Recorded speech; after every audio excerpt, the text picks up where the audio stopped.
Web సిరీస్లో ఏరైనా web సిరీస్లో ఎందుకు లేనిపోయిన కాంట్రవర్సీని టచ్ చేయాల్సి వచ్చింది? చెప్తా సార్, దాని గురించి చెప్పాలి సార్. ఏంటంటే సార్ అది సార్ ఇప్పుడు ఎయిర్ అన్నది ఒక 3.5 hours కంటెంట్ సార్. అవును, ఎంత జెన్యున్గా చెప్తున్నా సార్ నేను.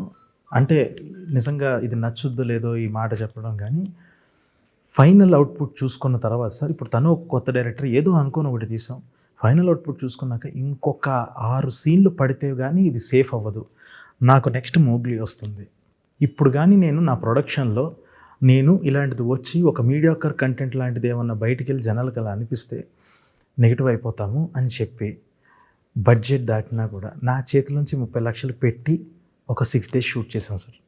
6 days షూట్ చేసి తీసాం సార్. అంత కన్విక్షన్తో చేసింది. చాలా సీన్లు ఎమోషన్లు ఇది. ఫైనల్గా రిలీజ్ అయిన తర్వాత సార్ నాకు ఎయిర్ అంటే ఎలా గుర్తుండేలంటే, అరే ఆ సమీర్ గారు ఎమోషనల్ సీన్ చూసావా, జీవంతో ఎమోషన్ చేయించాడు చూసావా, అసలు ఆడి పర్ఫార్మెన్స్ చూసావా, పిల్లల్ని కొడతంటే ఎట్లా ఉందో, ఇలాంటి వాటికి గుర్తుండాలనుకున్నాను సార్ నేను. అవన్నీ వదిలేసి ఆ కాంట్రవర్సీ అయ్యింది అదేనా అని నేను ఖచ్చితంగా నేను అనుకోను సార్. ఎందుకనంటే నేను I should be remembered for my screen play, dialogues, వీటి వల్ల గుర్తుండాలని నేను అనుకునే మనిషిని నేను. ఒక కాంట్రవర్సీ చేసేసి ఏదో రచ్చరచ్చ చేసేసి మన దానికి వ్యూస్ వచ్చేయాలని నేను ఏ రోజు అనుకోలేదు అసలు. అందులోనూ ఒక కాంట్రవర్సీ అయితే ఆ క్లిప్పు తిరిగింది అని అంటే మనకు ఫేమస్ అవుతాం అని అంటే మేము ఎవరం లేని సీన్ అది, పచ్చిగా చెప్పాలి అని అంటే దానివల్ల మాకు వచ్చే ఉపయోగం లేదు. అరే ఈ కాంట్రవర్సీ అయిందంటే ఇదేదో మొత్తం చూద్దాంరా అని స్టేట్ ఆఫ్ మైండ్లో జనాలకు లేదు సార్. జనానికి జిమ్మిక్లు అర్థమైపోతున్నాయి. అయితే సార్ ఇప్పుడు ఇంకొకటి ఏంటనంటే నాకు చాలా బాధేసిన విషయం ఏంటి అని అంటే నేను ఒక్కడనే టార్గెట్ అవ్వటం. ఎందుకనంటే ఒక చాయ్ బిస్కెట్ టైంలో this is not like A YouTube video, ఇది ఒక రీలో కాదు, ఏది నా అభిప్రాయం నేను చెప్పి నేను అప్లోడ్ చేసేలా. ఒక ఓటీటీలో ఎంత క్యూటీ బ్యాచ్ ఉంటారు, ఎంత మందిని దాటుకొని వెళ్తుంది.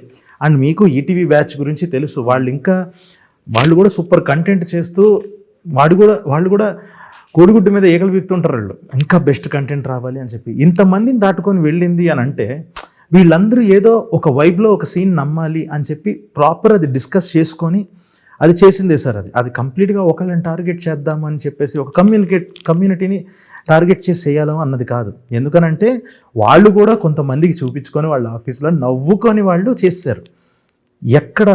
విత్తనం ఎక్కడ పడింది అని అంటే బేసిక్గా ఒక అపోజిషన్ పార్టీ వాళ్ళని తీసుకొని ఎత్తటం వల్ల ఈటీవీ సో వీళ్ళు అన్నది ఏంటి ఇక్కడ నుంచి పాజిటివ్గా తీసుకుంది, అరే మేమే సెల్ఫ్ జోక్ తీసుకుంటున్నప్పుడు నీకేంటి వేరే ఓటీటీ అయితే నీకు ప్రాబ్లం కానీ అన్నారు. అప్పుడు అంటే నేరేట్ చేస్తున్నప్పుడే అసలు ఇది నెరేట్ చేయడం కాదు సార్, ఇది ఫస్ట్ ఈ సీన్ అనుకున్నప్పుడు ఒక గ్రూప్ ఆఫ్ పీపుల్ కూర్చొని అనుకున్నది అది. అవును, నాకు భయం ఉంది, ఈటీవీ వాళ్ళకి అది భయం ఉంది, కానీ ఏదో ఒక చిన్నది ఏంటి అని అంటే we will take it as a joke. ఎందుకనంటే ఆ గ్రూప్లో కూడా కూర్చున్న వాళ్ళలోనే నలుగురు ఉన్నారు ఆ community.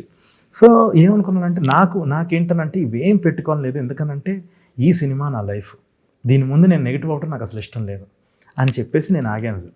So everyone took it as a joke, అందరు తీసుకొని ఇది ఇంత వెళ్దండి. కానీ ట్విట్టర్లోకి వచ్చాక సీన్ వేరేలా మారింది, ప్రొజెక్షన్ ఆఫ్ ది సీన్ వేరేలా మారిపోయింది అసలు. అది వీళ్ళందరూ ఇంతే, ఇంక ఈటీవీ వాడే చెప్పాక ఇంకేంటి మనం అని అన్నది మారిపోయింది సార్.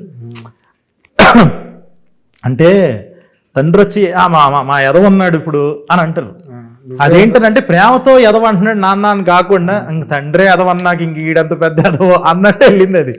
సో అది వెళ్ళి నాకేమనిపించింది అంటే సార్, నేను ఆ రోజు ప్రమోట్ చేస్తున్నప్పుడు కూడా ఆ వచ్చిన ట్వీట్ ఏంటి, 1000 నోటిఫికేషన్లు ఏంటి, ఇన్ని నోటిఫికేషన్లు ఏంటి, ఇంత టార్గెట్ అవుతున్నానేంటి, నేను ఫేస్ అయిపోయాను దీనికి. నేను డైరెక్టర్ పాపం వణికిపోయాడండి. అన్న నాకేం అర్థం కావట్లేదన్నా, టెన్షన్ వచ్చేస్తుంది, తన రిలీజన్ మీదకి వెళ్ళిపోయారు, జోసఫ్ అనేవాడు రిలీజన్ మీదకి వెళ్ళిపోయి నా మీదకి వెళ్ళి వచ్చేస్తున్నారన్న, నాకేం అర్థం కావట్లేదు అని అన్నాడు. జోసఫ్ ఈ సిరీస్కి సంబంధించి మన ఇద్దరం వర్క్ డివైడ్ చేసుకున్నాం, పూలు ఎవడన్నా వేస్తే నువ్వు తీసుకో, రాళ్ళు ఎవడన్నా వేస్తే నేను తీసుకుంటా, నువ్వు కాసేపు ఆగన్నా అనుకొని ఇంకా నేను తీసుకున్నాను సార్.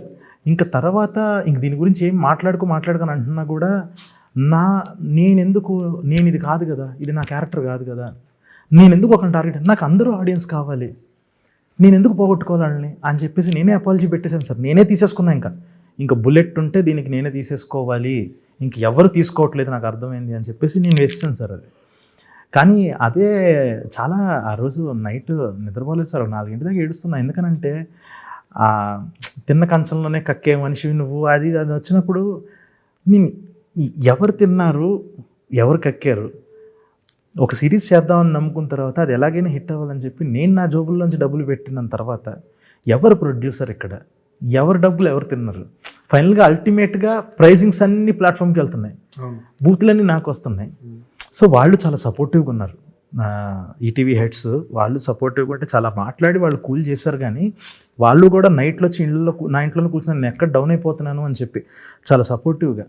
కానీ ఆ మాటలకి చాలా డిస్టర్బ్ అయిపోయాను సార్. ఎందుకనంటే నేను ఇది ఎలాగైనా ఇది నా బ్రాండ్ అవ్వాలి, కొడితే సిక్సర్ కొట్టాలి ఈ సిరీస్, నాకు తెలుసు దాని మీద ఫస్ట్ నుంచి నమ్మకం ఉందని, కొడితే సిక్సర్ కొట్టాలి అనుకొని 30 లక్షలు నా డబ్బులు నేనేంటి నా బతికేంటి, నేను తీసింది ఒక సినిమా, ఈ సినిమాకి కూడా తక్కువ తీసుకుంటున్నాను, నేను చేస్తాను, నేను స్టార్లతో సినిమా చేయట్లా, నేను అప్పు చేసి తీసుకొచ్చి 30 లక్షలు పెట్టడం ఏంటి. ఎందుకంటే సార్ అది ఎంత పెద్ద బ్లాక్ బస్టర్ అయినా నాకు రూపాయి తిరిగి వస్తుందా, ఆ థియేటర్కల్ రిలీజ్ కాదు, పేరు వచ్చేస్తుంది, పేరు కావాలి నాకు, నా పేరు పోకూడదని చెప్పి పెట్టుకున్నా. ఇదేంటి మొత్తం తల్ల కిందలైపోయి నేను నెగిటివ్ అయిపోతున్నాను, ఇప్పుడు ఆ 30 లక్షలు నేను ఎక్కడి నుంచి తీసుకొచ్చి కట్టాలి, పేరు పోయింది ఏంటిది అని చెప్పేసి చాలా డిస్టర్బ్ అయిపోయారు అది. కానీ అదే ఇమీడియట్గా 1 minute సీన్ తీసేసిన బిట్లుగా దాన్ని కట్ చేసుకున్న తిప్పుకుంటున్నారు. ఇప్పటికే గుర్తొచ్చినప్పుడల్లా ప్రతి ఒక్కడు వచ్చి గుళ్ళో గంట కొట్టినట్టు నన్ను కొట్టేసేస్తున్నాడు ట్వీట్లో. సో అలాగా చాలా నేను అది కాదు సార్, అసలు నాకు అలా ఒకళ్ళని ఏదో ప్రొవోక్ చేసి నిజంగా ఒక కలర్ ఫోటో లాంటి సినిమాకి ప్రతి ఒక్కళ్ళు వచ్చి ఏడుస్తూ బ్రో సూపర్ సినిమా తీసావు, నాకు కావాల్సింది హగ్స్ కదా, ఇంతమంది ప్రేమిస్తున్నప్పుడు నేను ఎందుకు ఎవరినో గిల్లేసి అందరితో చప్పట్లు కొట్టించుకోవాలనుకుంటా అని. అదొక ప్రాపర్ అంటే ఇంకొకటి కూడా సార్, అది ఆ ఒక్క బిట్టే వెళ్ళటం వల్ల లాస్ట్లో చివరికి వాళ్ళు ఆ కాలేజీ నుంచి బయటికి వెళ్ళిపోతే అంటాడు, రే మీ కాలేజీ వాళ్ళు మనవాళ్ళరా పద తీసుకెళ్తాను అని చెప్తే అది ఫైనల్గా ఆ ఫీలింగ్ అన్నది మాకు అలా ఉపయోగపడి మళ్ళీ మమ్మల్ని కాలేజీలో కూర్చోపెట్టింది అన్న వాయిస్ ఓవర్ ఉంటుంది ఆ నెరేటివ్లో. ఈ ఒక్క బిట్ రావటం వల్ల అక్కడ వరకు చూసిన వాళ్ళు ఎవరికి ప్రాబ్లం లేదు ఫ్లోలో. ఆ ఒక్క బిట్ని ప్రొవోక్ చేసిన విధానం, అలా ట్వీట్స్ వేసిన విధానం, అది ఒక పొలిటికల్ థింగ్ అయిపోయింది సార్.